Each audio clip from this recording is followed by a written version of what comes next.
Hello दोस्तों। तो कैसे हैं आप सब। मैं आशा करता हूं कि आप सभी स्वस्थ व अच्छे होंगे। जैसा कि हमने अपनी पिछली वीडियो में कहा था कि हम एक स्वतंत्रता के अधिकार को समाप्त करने के बाद एक माइंड मैप लेके आएंगे, जिससे आपको स्वतंत्रता के अधिकार अनुच्छेद 19 से 22 तक याद करना काफी सरल हो जाएगा, आसान हो जाएगा, जिसको आप केवल एक पेज से माइंड मैप बनाकर याद रख सकते हैं। तो पहले आप वीडियो कंप्लीट डिटेल वीडियो से कंसेप्ट क्लियर कर लीजिए। उसके बाद याद करना काफी आसान हो जाता है, क्योंकि कंसेप्ट क्लियर होने के बाद चीजें याद करनी आसान होती हैं और उसके बाद हम उसके माइंड मैप को केवल एक पेज के अंदर बना सकते हैं। इसीलिए हम हर मौलिक अधिकार का mind map complete detail video के बाद उसका माइंड मैप तैयार करवा रहे हैं, जिससे आपको याद करने में आसानी रहेगी। मौलिक अधिकारों का जो भाग है संविधान में, मौलिक अधिकारों के भाग से हर एग्जाम में कोई ना कोई एक ना एक क्वेश्चन जरूर बनता है। इसलिए हमारी कोशिश है कि मौलिक अधिकारों का जो भाग है उसके हर आर्टिकल को डिटेल वीडियो बना के और एक माइंड मैप तरफ तैयार करवा दिया जाए, क्योंकि भारतीय जो संविधान है उसमें मौलिक अधिकारों को 7 वर्गीकरण में बांटा गया है, जिसमें से जो एक वर्गीकरण है छठे वाला वर्गीकरण संपत्ति का अधिकार, उसको समाप्त कर दिया गया है 44वें संविधान संशोधन द्वारा।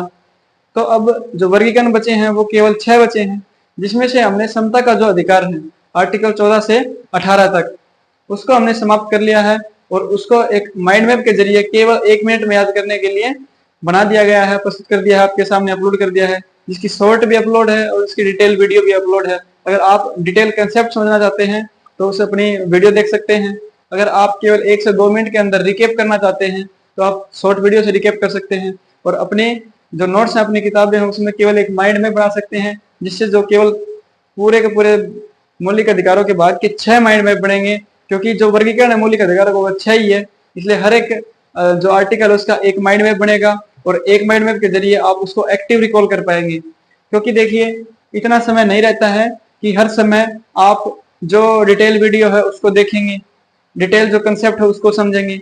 एक बार ध्यान से डिटेल कंसेप्ट को समझ लिया, उसके बाद माइंड मैप बना लीजिए और उसी माइंड मैप को बार बार 1 से 2 मिनट के अंदर एक्टिव रिकॉल, यानी कि उसको बार बार याद करते रहिए, एक बार आंखों से निकालते रहिए, देखते रहिए, जिससे वो आपको हमेशा के लिए याद हो जाएगा और उससे समय भी बचेगा, क्योंकि याद करना काफी सरल हो जाएगा। 1 से 2 मिनट के अंदर आप इसको याद कर सकते हैं, कंप्लीट आर्टिकल 19 से 22 तक के अधिकार, समता के अधिकारों को। तो देखिए, हमारे समता के अधिकार, हमने सेंटर में एक क्वाड्रिलेटरल यानी चतुर्भुज बनाया है, जिसके हर कोने पर हमने आर्टिकल 19, 20, 21 और 22 को रखा है, जो केंद्र में समता के अधिकार हैं 19 से 22 तक, उन सभी को कंप्लीट करता है। तो जो हमारा आर्टिकल 19 है हमने डिटेल वीडियो में पढ़ चुका है, एक एक वीडियो एक एक मौलिक अधिकार के ऊपर, आर्टिकल के ऊपर कंप्लीट डिटेल वीडियो उपलब्ध है, आप उसको देख सकते हैं। इसमें केवल हमारा मकसद होगा कि आपको उस पढ़े हुए कंसेप्ट को केवल 1 से 2 मिनट के अंदर रिकेप कराना, रिविजन कराना, याद कराना। तो देखिए, आर्टिकल 19 के क्लोज 1 के ए भाग में कहा गया है कि हर व्यक्ति को वाक व अभिव्यक्ति का अधिकार है। वाक यानी बोलने का अधिकार है, अभिव्यक्ति यानी कि एक्सप्रेस करने का अधिकार है। एक्सप्रेस के अंतर्गत हमें किताबें लिखने का अधिकार, फिल्में बनाने का अधिकार, ये सभी बातें शामिल हैं। और इसी के अंदर वाक और अभिव्यक्ति के अंतर्गत हमें कुछ नए बोलने का, किसी को जवाब नए देने का अधिकार भी शामिल है, चुप रहने का अधिकार भी शामिल है। उसी के साथ बी पार्ट में हमें शांतिपूर्ण तरीके से बिना हथियारों के सम्मेलन करने का अधिकार है और हमारे सी भाग में समूह व संगठन बनाने का अधिकार है। साथ में सहकारी समितियों को भी इसके अंतर्गत शामिल कर दिया गया है। और भाग डी में भ्रमण का अधिकार है, यानी पूरे भारत में भारत के किसी भी नागरिक को पूरे भारत में आबाद भ्रमण का अधिकार दिया गया है।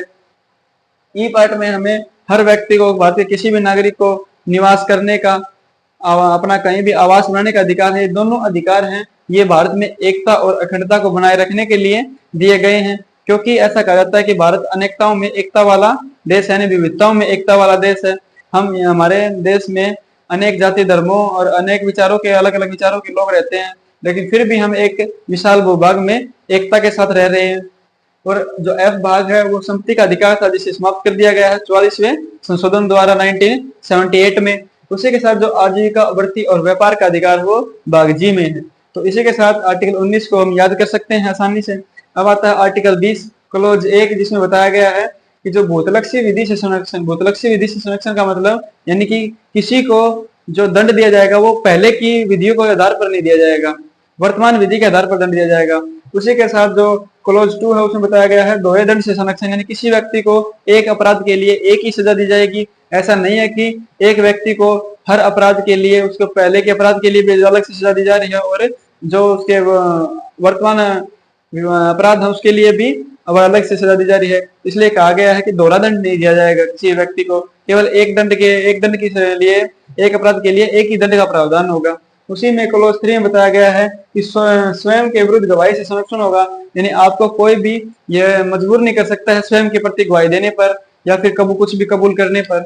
इसी के साथ आर्टिकल 21 जिसमें जीवन व व्यक्तिगत क्षमता का अधिकार है, इसी में हमारे निजता का अधिकार भी शामिल है। निजता के अधिकार के ऊपर हमने डिटेल वीडियो बना रखी है, आप देख सकते हैं। उसके साथ आर्टिकल 21 के क्लॉज में बताया गया है कि जो 6 से 14 वर्ष के जो बच्चों को है उनको प्राथमिक जो शिक्षा है वो निःशुल्क उपलब्ध कराई जाएगी राज्य के द्वारा, सरकार के द्वारा। अब आता है आर्टिकल 22 जिसमें क्लॉज 1 में बताया गया है कि किसी भी व्यक्ति को मनमानी हिरासत से संरक्षण का अधिकार मिलेगा, यानी किसी व्यक्ति को मनमानी हिरासत में नहीं लिया जा सकता है, उसका कारण बताना होगा। अगर हिरासत में लिया जाता है तो पक्ष रखने का अधिकार होगा और 24 घंटे के अंतर्गत डिस्ट्रिक्ट मजिस्ट्रेट के पास, यानी कि जो न्यायिक मजिस्ट्रेट है उसके पास आपको प्रस्तुत करना होगा। और आर्टिकल 22 के क्लॉज 2 में बताया गया है कि 24 घंटे से अधिक अगर किसी व्यक्ति को हिरासत में रखना है तो उसके लिए जो नजदीकी मजिस्ट्रेट है उसकी अनुमति आवश्यक होगी, उसकी अनुमति लेनी आवश्यक होगी। उसी के साथ जो आर्टिकल 22 क्लॉज 3 है उसमें बताया गया है कि जो अधिकार है दोनों क्लॉज 1 और क्लॉज 2, ये विदेशी शत्रु और निवारक नजरबंद के व्यक्तियों को नहीं मिलेगी। निवारक नजरबंद के अंतर्गत हमने एक कंप्लीट डिटेल वीडियो बनाई गई है, आप देख सकते हैं। आर्टिकल 22 क्लॉज 4 से 7 में बताया गया है कि जो नजरबंद व्यक्ति होगा उसके जो अधिकार है, उसके अधिकारों के बारे में बताया गया है कि उसको पक्ष रखने का अधिकार होगा, उसे वकील रखने का अधिकार होगा, अपने पसंद के वकील से परामर्श का अधिकार होगा, कारण जानने का अधिकार होगा। ये सभी अधिकार 22 से 4 क्लॉज 4 से 7 के अंतर्गत दिए गए हैं। तो इसी के साथ हमारा जो माइंड मैप है वो केवल 1 पेज का है और डिटेल वीडियो हर टॉपिक के ऊपर, हर आर्टिकल के ऊपर चैनल पर उपलब्ध है, आप देख सकते हैं। इसके लिए कोई चार्ज नहीं है, फ्री ऑफ कॉस्ट है। तो इसलिए आप कंसेप्ट को क्लियर कीजिए डिटेल वीडियो से, उसके बाद केवल 1 पेज पर ऐसे आर्टिकल माइंड मैप बनाकर उसको एक्टिव रिकॉल और जल्दी से याद करने के लिए हमारे चैनल से जुड़ सकते हैं और इसी प्रकार हम वीडियो लाते रहेंगे।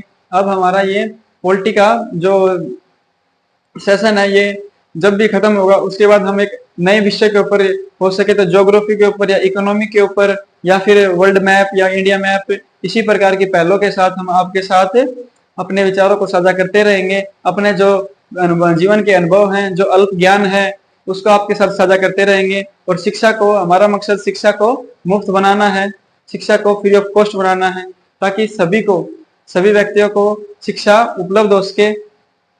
और हम ये ध्यान रखेंगे कि जो हमारा शिक्षा का स्तर होगा वो उसमें गुणवत्ता की कोई भी कमी नहीं हो। यानी कि जो एक महान दार्शनिक हैं अरस्तु, उन्होंने कहा है कि quality is not a habit, बल्कि जो क्वालिटी है वो कोई गुण नहीं है, वो क्या है, हैबिट है। जो क्वालिटी है वो गुण नहीं है, वो हैबिट है। तो हमारी हैबिट है आपको क्वालिटी कंटेंट देना और ऐसे ही हम क्वालिटी का कंटेंट आपको प्रदान करते रहेंगे। इसी के साथ पढ़ते रहिए, जागरूक रहिए। धन्यवाद।